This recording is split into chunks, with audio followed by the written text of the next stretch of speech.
Mawa wabwino amalawi kwina kulikonse kumene muli. Lero ndi pa 29 May 2023. Dzina langa ndine Comrade Redson Munlo, mtsogoleri wa Mass Movement for Economic Revolution. Lero ndikufuna ndifotokoze nkhani ya kusamutsidwa kwa ma refugees kupita malo mmene iwo anayenera kukhalamo. Ndikufuna ndipange comment iyi ngati Executive Director wa Mass Movement for Economic Revolution, ngati mtsogoleri wa bungwe limene limamenyerera ufulu wa zachuma wa Malawi. Mupange underline economic freedom of Malawians.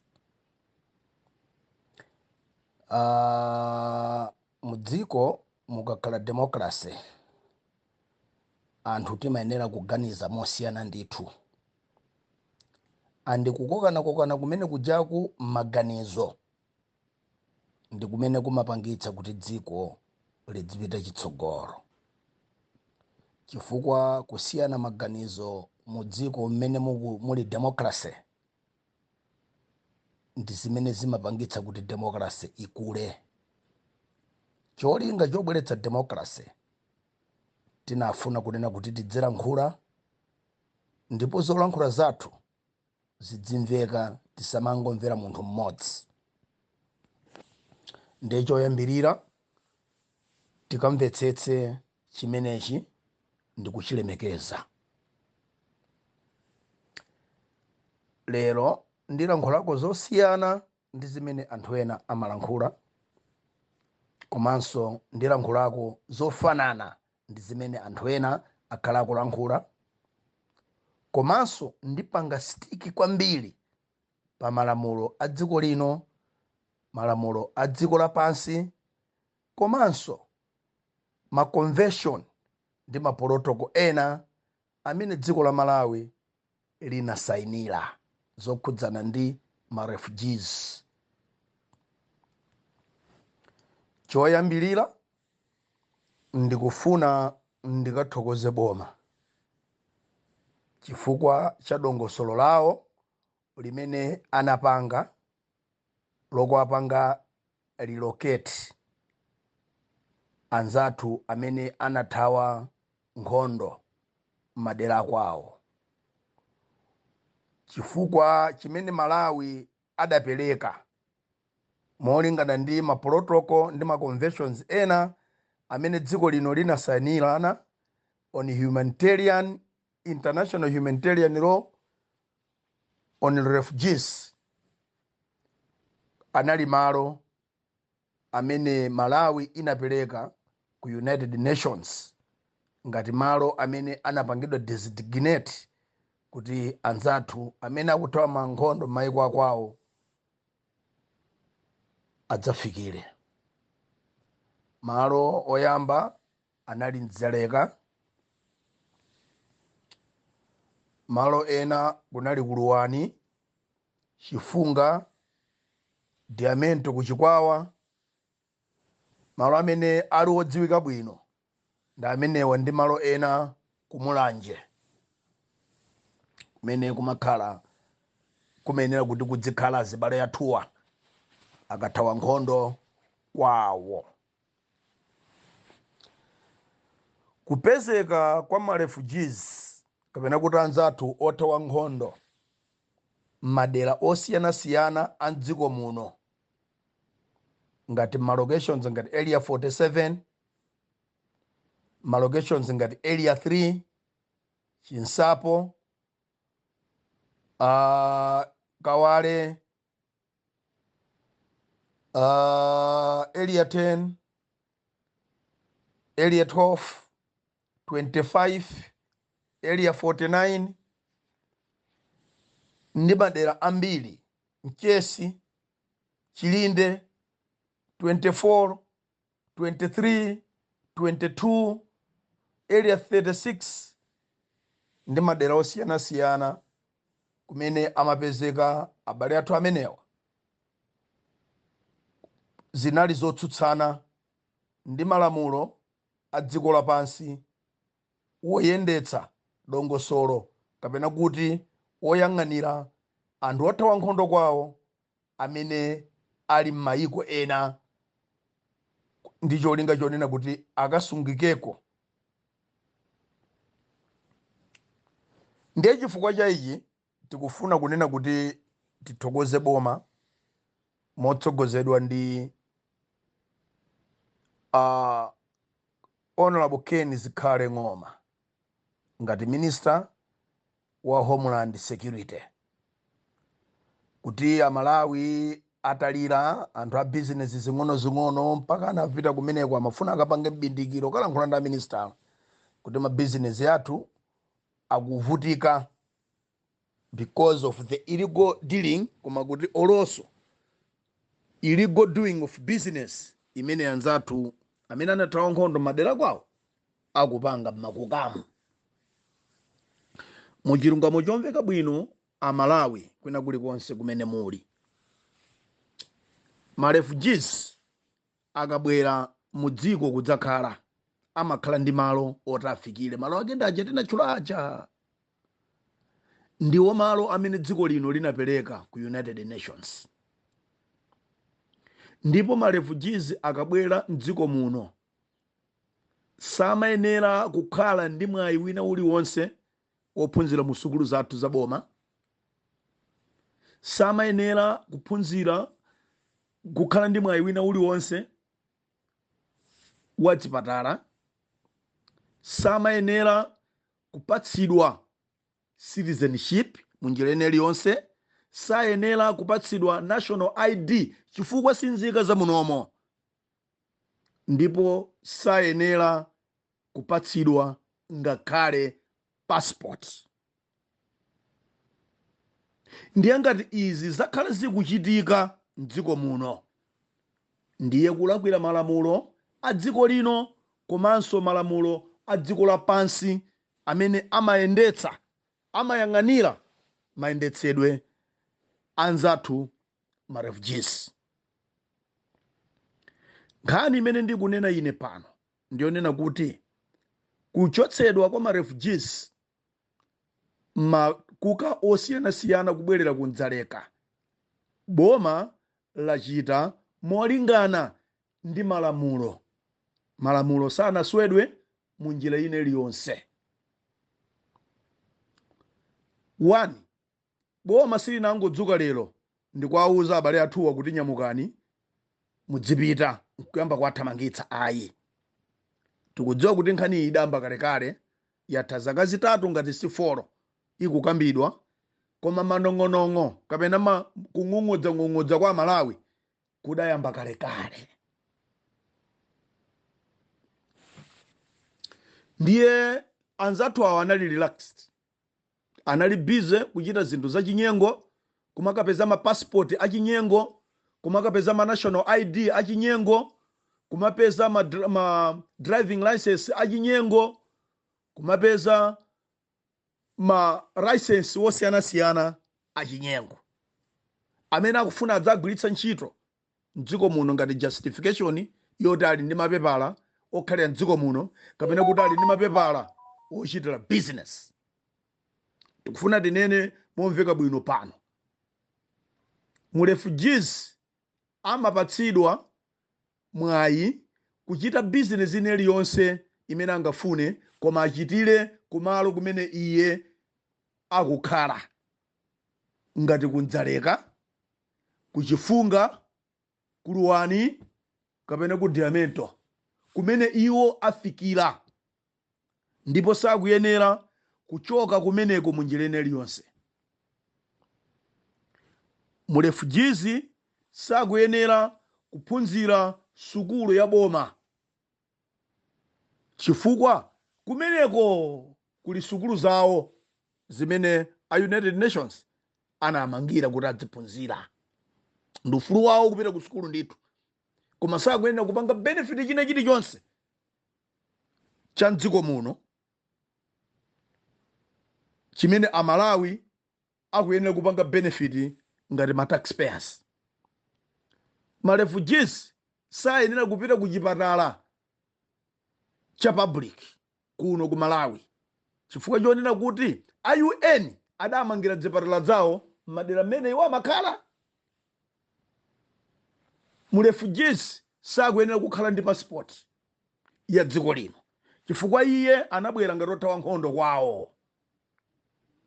Mu refugees sakuyenera kukhala ndi national ID ya dziko la Malawi chifukwa iye sinzika ya dziko lino, anabwera muno chifukwa chothawa nkhondo. Chimene Amalawi munenera kudziwa ndi chimenecho pamene timafuna tikonze kunena kuti Amalawi tikuyenera kunena kuti zinthu zinazi tidzizimvetsa. Zomvetsa chisoni ndi zonena kuti boma lapanga create opportunity kwa Amalawi kuti mudzitha kupanga ma business aja madandaulo kuti sakuyendawo akuchinjirizani aja. Zopezeka kuti ma refugees achoka abwerera kudzaleka. Amalawi amene ali mmadera mmene mumakhala anthu aja ayambanso kukanika kupanga ma business yawo bwinobwino. Ena ndithu shop nkufikizana poti kuitsekeratu completely mpaka kumanga chimpanda ti atifa chakuti amene amapangira business pamene powachoka. Zomvetsa chisoni nchifukwa chake dziko lino ndili lopuma ngakhale dziko litapanga cha mtundu wanji kuti likonze zinthu. Amalawi ngati mindset yathu ndiyo sasintha sitingathe kutukuka pachuma. Ndiye tufuna tinene kunena kuti Amalawi zimene lachita boma it is for our own good. Boma sina lakwitsa china chilichonse kwachotsa ma refugees molenganatu ndi malamulo. Koma tikafika ponena kuti anthu wanda abale athu ndakuda anzathu ndazichemwali athu ena takwatira ena akwatiwa ndi azichimwene athu azichemwali wathu maderapo. Tikapita pa munthu tsopano ndiye tipezeka kunena kuti boma silinachite bwino pa umunthu kuti mwina chifukwa cha ma benefit ena amene ife timapindula ngati ma community mwathu asokonekera. Apopo ndipo munthu komanso considering kuti ndi akuda anzathu chifukwa maboundary amene anapatsidwa kamene kuti malire anapatsidwa anatipatsa ndi azungu ndi amene anatidula. Africa anali mmodzi. Madandaulo athu amene tingakhalepo ndionena kuti ku munthu mwina boma silinachite bwino kuti anthuwo abwerere. Koma pa malamulo boma lachita ndithu zoyenera. Komanso nzika yabwino boma labwino ndi limene limayenera kuchita zinthu motsata malamulo amene akuluakulu athu madindo athu amalumbirira. Ndiye ndikubwera kumbali ya ziphaso chifukwa ndikumva kunena kuti ma refugees ena akunamizira kunena kuti atiwo ali ndi ziphaso, ali ndi national ID, ali ndi passport. Ndiye tikufuna boma litifufuzire chifukwa iwo ngati ma refugees alibe freedom ine iliyonse, no any legality imene ikuwalola ma refugees kukhala ndi passport ya dziko lino, kukhala ndi national ID ya dziko lino. Chifukwa cha ichi tikufuna nthambi zokutha kufufuza atifufuzire kuti anthu amene akupanga claim kuti ali ndi ma document okwaloleza kukhala mdziko muno adapatsana ndi ndani, adapanga facilitate ndani, zidachitika bwanji, zidachitikira kuti, ndi chiyani chinasinthanitsidwa kuti izi zichitike, azipange kuti zikhale ngati nzatsata malamulo zili zoswa malamulo a dziko lino. Chifukwa molingana ndi malamulo a dziko lino la Malawi komanso malamulo a dziko lapansi woyang'anira ma refugees ndionena kuti mu refugees amene wabwera mdziko muno chifukwa chothawa nkhondo kwawo kapena kudzatsata kamtendere kena kake chifukwa chakuti mwina kwawo akusakidwa nkhondo chani, ena mwina akusakidwa chifukwa cha ndale amati masaira musikazi sakuyenera kukhala nzika za dziko lino, sakuyenera kukhala passport ya dziko la Malawi. Ali ndi madocuments yawo amene amayendera ngati anthu othawa nkhondo, komanso ali ndi mapasipoti ochokera kwawo, sakuyenera kukhala nzika za dziko lino in any way. Ndiye ngati akupanga claim kunena kuti ali ndi mapassport, ali ndi ma ID, ndiye boma ligwirepo ntchito tsopano. Ntchito yanu yosamutsa ma refugees sinathe. Tikufuna tione kumbali iyi yakuti akuti ali ndi ma passport, adapeza bwanji? Ali ndi national ID, adayipeza bwanji? Adapanga facilitate ndani? Padachitika chiyani? Chifukwa malamulo akukana zimenezo. Ndetu kukupemphani a Minister for Homeland, ntchito sinathe.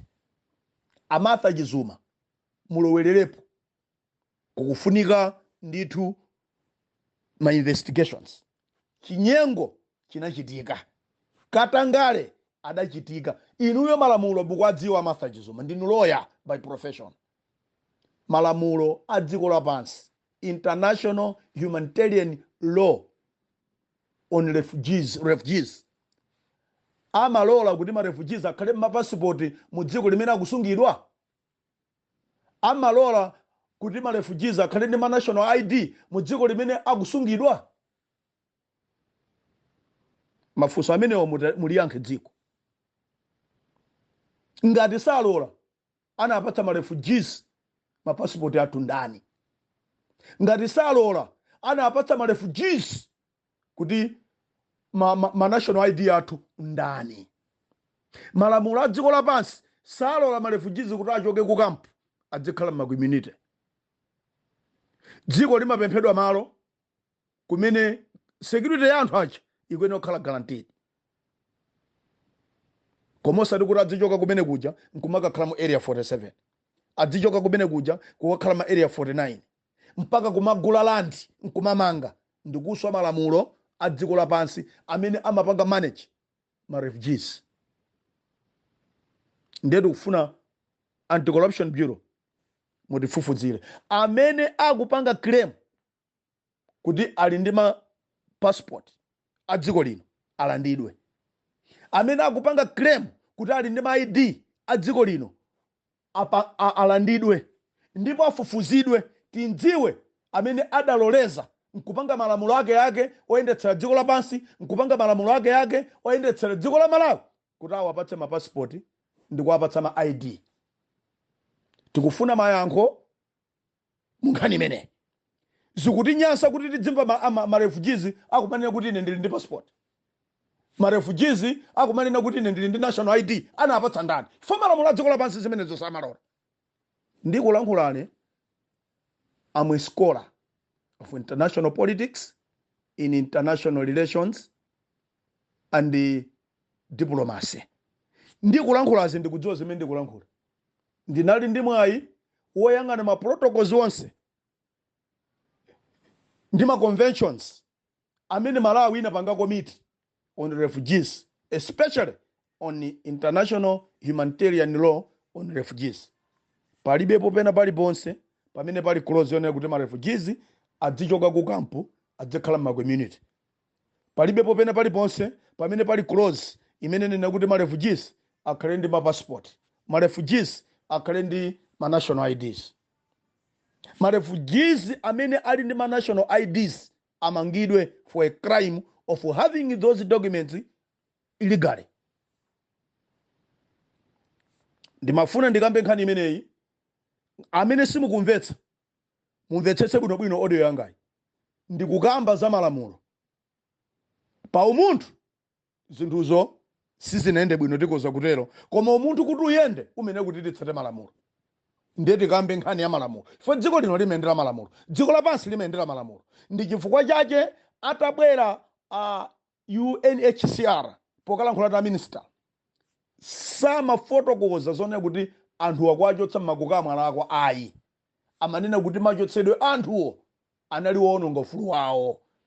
Koma ngati anthu apatsidwa mpata oti achoke, nkusafuna kuchoka okha, ndikulola kuti papangike enforcement kapena achotsedwe mwa force. Akati kuchotsedwa mwa force ndija, if you resist amenera kukutibula kumene chifukwa wakana kuti uchoke ndi mtendere. Ndiye panopo ikubwera kuti banyamulenge pafe ndiye pakafika pamenepo kuti sipachitika mtendere mukambezera kuti anthu ajadzika gwiridwa with grove uje hunt. No, they need to be beaten kumene chifukwa anafuna kuti zifike pa size imene.